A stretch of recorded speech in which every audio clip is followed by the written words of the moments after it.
அஸ்ஸலாமு அலைக்கும் வரஹ்மத்துல்லாஹி வபரகாத்துஹு. நான் இதுக்கு முன்னாடி ஒரு வீடியோ போட்டிருந்தேன். அந்த வீடியோவில் அப்துல் பாசித் புகாரி அவர்களுடைய அந்த நேற்று நடந்த சம்பவங்கள் எல்லாருக்குமே தெரிஞ்சிருக்கும். அது சம்பந்தமாக நான் பேசியிருந்தேன். அதில் ஒரு சில பேர் அந்த கமாண்டில் இது உங்களுக்கு நடந்தால் தெரிஞ்சிருக்கும் அப்படின்னு சொல்கிறதும், அவர் அவுலியாக்களை பேசினார், அதனால தான் அவருக்கு இந்த நிலமை அப்படின்னும், சில பேர் இன்னொருத்தர் நீ வாயை மூடு அப்படியெல்லாம் சொல்லி அனுப்பிச்சிருந்தாங்க. நான் என்ன சொல்ல வரேன் அப்படின்னு சொன்னால், அந்த ரெண்டு தரப்பையும் விசாரித்தாதான் அது என்னன்னு சொல்லி நமக்கு தெரியும். நேற்றைய அந்த வீடியோ மட்டும் பார்க்கும்போது ஏதோ அப்துல் பாசித் புகாரி தவறு செஞ்சுருக்காரு, ஏதோ பண மோசடி செஞ்சுருக்காரு, பெண்கள் விஷயத்தில் தவறு செஞ்சுருக்காரு அப்படின்னு சொல்லி தான் அவங்க அதை திட்டுறது மூலமாக நமக்கு அப்படி தெரியுது. ஆனால் அவர் அமைதியாக சைலண்டாக தான் இருந்தார். அவர் தரப்பையும் நம்ம விசாரிக்கணும், இவங்க தரப்பையும் யார் குற்றம் சுமத்துகிறாங்களோ அவங்க தரப்பையும் நம்ம விசாரிக்கணும், விசாரித்து நம்ம அது என்னன்னு பார்க்கணும் அப்படின்னு தான் என்னுடைய முதல் கருத்து. இரண்டாவது கருத்து என்னென்னா, கண்ணியப்படுத்தணும், கண்ணியத்தோடு அணுகணும் தான் நான் சொன்னேன்.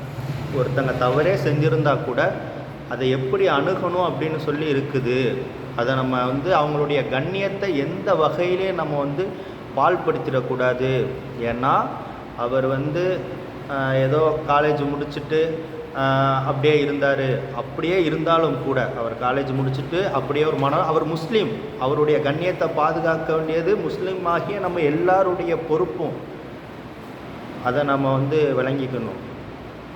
அப்போ நான் சொல்ல வர விஷயம் என்ன அப்படின்னு சொன்னால், அவர் ஓதி, அவர் ஆலிமாகி, அவர் நிறைய சமுதாய பணிகள் செய்திருக்கார், நிறைய தாவா பணிகள் செஞ்சுருக்கார். அவருடைய பேச்சின் அல்லாஹ் அவருடைய பேச்சை ஒரு காரணமாக வச்சு அல்லாஹ் நிறைய பேருடைய உள்ளத்தை மாற்றி இருக்கிறான், நிறைய பேருடைய உள்ளத்தை பாவத்திலிருந்து என்ன செஞ்சுருக்கான், வெளியே கொண்டு வர வச்சுருக்கான். நிறைய பேர் பாடல்கள் கேட்கக்கூடியவங்க, சினிமா பாடல்கள் கேட்கக்கூடியவங்களுடைய உள்ளங்களை அல்லாஹு தஆலா இவருடைய பேச்சின் மூலமாக என்ன செஞ்சுருக்கான், அவங்க சினிமா பாட்டு கேட்காம ஹராமான விஷயங்களில் ஈடுபடாமல் அல்லாஹ் ஆக்கியிருக்கிறான். ஹராமான விஷயங்கள் செஞ்சவங்களுக்கெல்லாம் ஒரு மாறுதலாக அவங்களுடைய உள்ளத்தை ஹலாலின் பக்கமாக ஈடுபடுத்துவதற்கு அல்லாஹ் இவருடைய பேச்சை காரணமாக்கியிருக்கான். அப்படி நிறைய சட்டங்கள் சொல்லியிருக்காங்க, அவங்க நிறைய சட்டங்கள் சொல்லியிருக்காங்க, இஸ்லாமிய சட்டங்களை எடுத்து சொல்லியிருக்காங்க. நிறைய அவங்களுடைய பயான் எடுத்து பார்த்தா அதில் பேப்பரில் எழுதி வச்சு நிறைய விஷயங்கள் நமக்கு சொல்லி கொடுத்துருக்காங்க.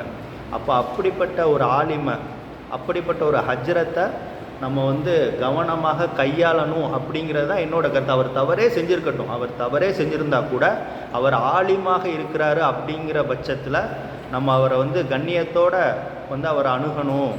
கண்ணியம்னா அதையும் நீங்கள் தப்பாக புரிஞ்சிக்க வேண்டாம். அவருடைய அந்த மரியாதை கெடாமல் அந்த தவறுலேருந்து அவர் எப்படி திருத்த முயற்சி பண்ணணுமோ அப்படி முயற்சி பண்ணணும். அல்லது அவர் தவறு செஞ்சுருக்காரு, அதே இன்னும் முடிவாகலையே, அவர் தவறு தான் செஞ்சுருக்காரு அப்படிங்கிற விஷயம் முடிவாகிறதுக்கு முன்னாடியே நம்ம ஏன் அந்த மாதிரி நடந்துக்கணும் அப்படின்னு தான் சொன்னேன். அதில் இவர் அப்துல் பாசித் புகாரி இவர் படம் நடிச்சிருக்காரு அப்படிங்கிற மாதிரி அவருடைய வீடியோவை குறிப்பிட்டு சொன்னாங்க ஒரு நபர். அப்படி அதை தான் நான் சொல்ல வரேன். அவருடைய அந்த பயானும், அவருடைய அந்த பயான் பேசும்போது உள்ள அந்த அழுகையும் அது ஏதோ படம் நடிக்கிற மாதிரி கிடையாது. அவர் பயான் பேசி நபி ஸல்லல்லாஹு அலைஹி வஸல்லம் அவர்களுடைய வாழ்க்கையை பற்றி பேசும்பொழுது அவர் அழுவார். அவர் அழுகும்பொழுது அந்த பயானை கேட்டு, அவர் அழுத பயானை கேட்டு நாம் அழுதுருக்கோம். அவருடைய பயானுடைய அந்த விஷயங்களை கேட்டு அல்லாஹுடைய கிருபையை கொண்டு நம்மளுடைய உள்ளத்தில் மாற்றங்கள் ஏற்பட்டிருக்கு. அப்போ அப்படிப்பட்ட நம்முடைய சமுதாயத்தில் ஒரு ஆலிமாக மதிக்கக்கூடிய, நம்முடைய சமுதாயத்தில் ஒரு ஹஜ்ரத்தாக மதிக்கக்கூடிய ஒரு நபரை தவறாக நம்ம சித்தரிச்சிடக்கூடாது அப்படிங்கிறது தான் என்னுடைய கருத்து. ஏன்னு சொன்னால், இப்போ பொதுவாகவே முஸ்லீம்கள்னாலே கெட்டவர்கள், முஸ்லீம்கள்னாலே அவங்களுடைய உடைகள், அவங்களுடைய பேச்சு ஒரு மாதிரி இருக்கும், அவங்களுடைய செயல்கள் வேறு மாதிரி இருக்கும் அப்படிங்கிற ஒரு எண்ணம் எல்லார் மத்தியிலையும் பரவிடக்கூடாது அப்படிங்கிற எண்ணத்தில் தான் நான் அப்படி சொன்னேன். ஏன்னா நீங்கள் இந்த மாதிரி அவரை கேவலப்படுத்துவதன் மூலமாக, அவரை அசிங்கப்படுத்துவதன் மூலமாக அவர் இதுக்கு முன்னாடி பேசிய பயான்கள், இதுக்கு முன்னாடி நீங்கள் பார்த்துருக்கலாம் யூடியூப் சேனலில், அவர் இதுக்கு முன்னாடி பேசின அந்த பயானை எடுத்து ரியாக்ஷன் பண்ணுறேன் அப்படிங்கிற பேரில் கிண்டல் பண்ணிட்டு இருந்தாங்க. அதே மாதிரி இன்னொரு மௌலானா அவங்களுடைய பயானை எடுத்து வந்து கிண்டல் பண்ணிட்டு இருந்தாங்க. அப்போது நம்மளுடைய விஷயம் மற்றவங்களுக்கு தாவாவாக தான் இருக்கணும், மற்றவங்களுக்கு இஸ்லாமை எத்தி வைக்கிறதா தான் இருக்கணுமே தவிர இஸ்லாமை குறைச்சி மதிப்பிடக்கூடிய அந்த விஷயமாக நம்முடைய செயல்கள் அமைஞ்சிடக்கூடாது அப்படிங்கிறது தான் என்னுடைய எண்ணம். அந்த தவறு அவர் செஞ்சிருந்தார் அப்படின்னு சொன்னால் அதுக்குண்டான விஷயத்தை அதை உட்காந்து முடிவு பண்ணணும். அதை உட்காந்து அதுக்குண்டான சட்டம் என்ன, அவர் என்ன தவறு செஞ்சுருக்காரு அப்படின்னு சொல்லி அதை முடிவு பண்ணணும். ஆனால் அதை முடிவு பண்ணுறதுக்கு முன்னாடியே, ரெண்டு தரப்புலையும் சமமாக விசாரிக்கிறதுக்கு முன்னாடியே இவர் தவறு செஞ்சிட்டாரு அப்படிங்கிற மாதிரி ஒரு போக்கில் வந்து அந்த வீடியோ இருந்துச்சு. அதனால தான் நான் அப்படி வந்து குறிப்பிட்டேன். மற்றபடி வேறு ஒன்றும் இல்லை.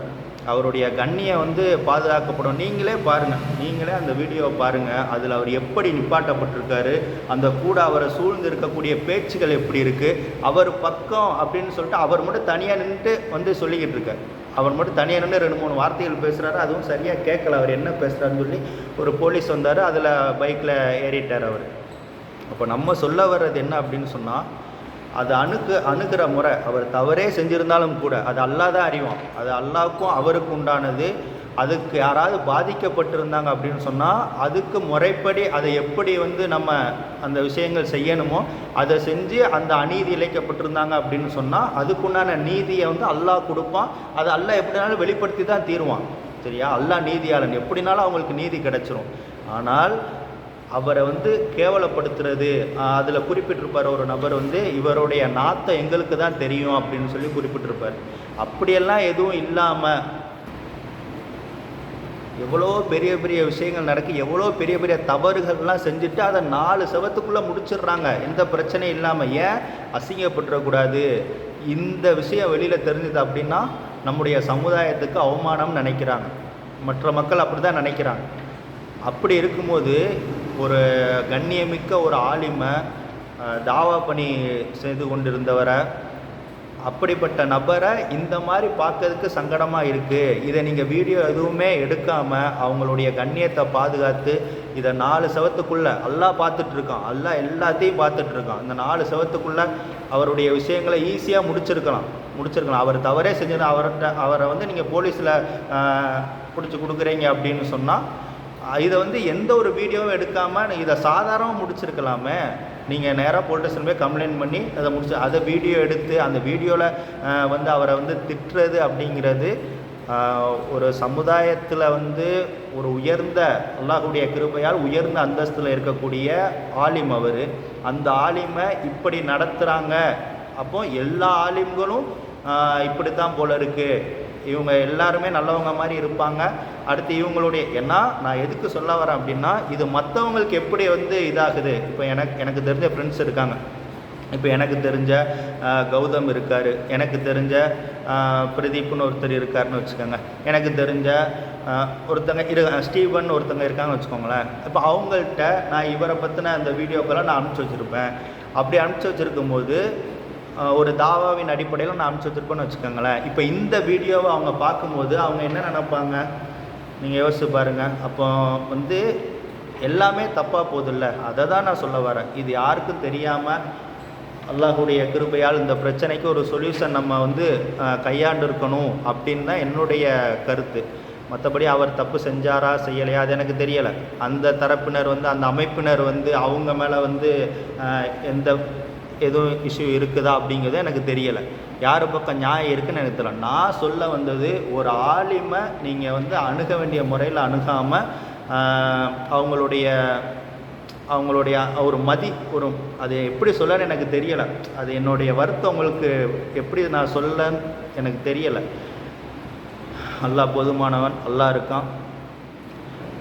நிறைய பேர் வந்து அவருடைய அந்த பயானுடைய கேட்டு நிறைய பேருடைய அமல்களில் மாற்றம் ஏற்பட்டிருக்கு. அந்த அத்தனை பேரும் அவருக்காண்டி வந்து துவா செய்வாங்க கண்டிப்பாக. அது நம்பிக்கை இருக்குது. அல்லாஹ் மேலே நம்பிக்கை இருக்குது. அல்லாஹ் வந்து அவரை வந்து கேவலப்படுத்த மாட்டான் இன்ஷா அல்லாஹ். அப்படியே அவர் தவறு செஞ்சுருந்தாலும் அதுக்குண்டான விஷயங்களை அல்லாஹ் சரி செய்வான். அல்லாஹ் அவருக்கு சரி செய்வான். அவரால் யாராவது அநீதம் இழைக்கப்பட்டிருந்தாலும் அதையும் அல்லாஹ் சரி செய்ய போதுமானவன்.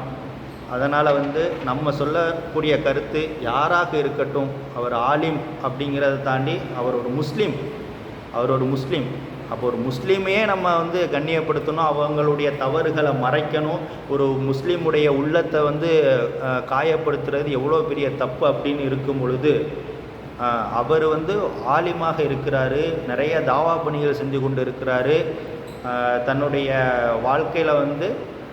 தன்னுடைய வாழ்க்கையை அல்லாஹுக்காக அர்ப்பணிக்கிறாரு அப்படிங்கிற ஒரு விஷயத்தை நம்ம பார்க்கும் பொழுது, அவர் நேற்று நின்ன நிலையை பார்க்கும்போது நமக்கு அது எப்படி இருக்குது, அதை தான் சொல்ல வரேன். இந்த விஷயத்தை நீங்கள் கவனமாக கையாண்டிருக்கலாமே. இப்படி வீடியோ எடுத்து இப்படி பரவுறதுக்கு, அந்த வீடியோவில் அவரை திட்டுறது, அவருடைய அந்த பயானுடைய விஷயங்கள்லாம் சொல்லி இவருடைய நாத்தங்கள்லாம் எங்களுக்கு தான் தெரியும் அப்படின்னு சொல்கிறது, இதெல்லாம் சொல்லியிருக்க வேண்டாமே, தவிர்த்திருக்கலாமே. எல்லோரும் கும்பலாக சேர்ந்துக்கிட்டு அவரை ஃபுல்லாக டார்கெட் பண்ணி அந்த மாதிரி பேசுகிறது அப்படியெல்லாம் இல்லாமல், இது ஒரு சாதாரணமாக நீங்கள் போலீஸ்கிட்ட கம்ப்ளைண்ட் கொடுத்துருக்கலாம் அப்படின்னு தான் நான் சொல்ல வரேன். மனிதர்கள் எல்லாருமே தவறு செய்யக்கூடியவர்கள் தான். அந்த தவறை அல்லாஹ் என்ன செய்வான்? மன்னிச்சிருவான். அல்லாஹ் மறைப்பான், அல்லாஹ் மன்னிச்சிருவான். அதை நாமளே என்ன செய்ய வேண்டாம், வெளிப்படுத்த வேண்டாம் அப்படின்னு தான் நான் சொல்ல வரேன். அப்போ எல்லாரும் அவங்களுடைய உள்ளத்தை சிந்திச்சு பார்க்கணும். இப்போ ஒரு முஸ்லீமுக்கு ஒரு பிரச்சனை வருது அப்படின்னு சொன்னால், அதை முதல்ல நமக்கு நினச்சி பார்ப்போம். நமக்கு அந்த பிரச்சனை வந்தால் நம்மளுடைய நிலை என்ன அப்படின்னு சொல்லி நம்ம ஃபஸ்ட்டு நினச்சி பார்க்கணும். நம்ம அந்த இடத்துல இருந்திருந்தால் நம்மளுடைய நிலை என்ன அப்படின்னு சொல்லி நம்ம முதல்ல நினச்சி பார்க்கணும். அதை தான் நான் சொல்ல வரேன். அப்படி நினச்சி பார்க்கும்பொழுது அவருடைய பேச்சுக்களெல்லாம் எப்படி இருந்துச்சு, இப்போ இந்த நிலைமையில் அவர் இருக்கிறாரு அப்படின்னு ஒரு வருத்தத்தில் தான் நான் அந்த பதிவிட்டேன். இன்ஷா அல்லாஹ், அல்லாஹ் போதுமானவன். அல்லாஹு தாலா அவருடைய கண்ணியத்தை பாதுகாப்பானாக. அவரால் பிறருக்கு ஏதேனும் துன்பம் ஏற்பட்டிருந்தால் அந்த துன்பத்தை அல்லாஹு தாலா போக்கி அந்த நபர்களுக்கும் ஒரு நல்ல நிலையை, ஒரு ஆறுதலான ஒரு நிலையை, நிம்மதியான நிலையை அல்லாஹு தாலா ஏற்படுத்தி அருள் புரிவானாக. ஆமீன். எல்லாரும் எல்லா மக்களுக்காகவும் துவா செய்யுங்க. முஸ்லீம்களுடைய கண்ணியம் பாதிக்கப்படக்கூடாது அப்படிங்கிறது தான் என்னுடைய கருத்து. ஒரு முஸ்லீமுடைய கண்ணியமே பாதிக்கப்படக்கூடாது அப்படின்னு சொன்னால், எல்லா முஸ்லீம்களுக்கும் சொல்லிக் கொடுக்கக்கூடிய அந்த ஆலிமுடைய கண்ணியம் பாதிக்கப்பட்டால் அது எவ்வளோ மன வருத்தத்தை கொடுக்கும் அப்படின்னு தான் நான் சொல்ல வரேன். அல்லாஹ் அனைவருடைய விஷயங்களையும் லேசாக்குவானாக. ஆமீன். அஸ்ஸலாமு அலைக்கும் வரஹ்மத்துல்லாஹி வபரகாத்துஹு.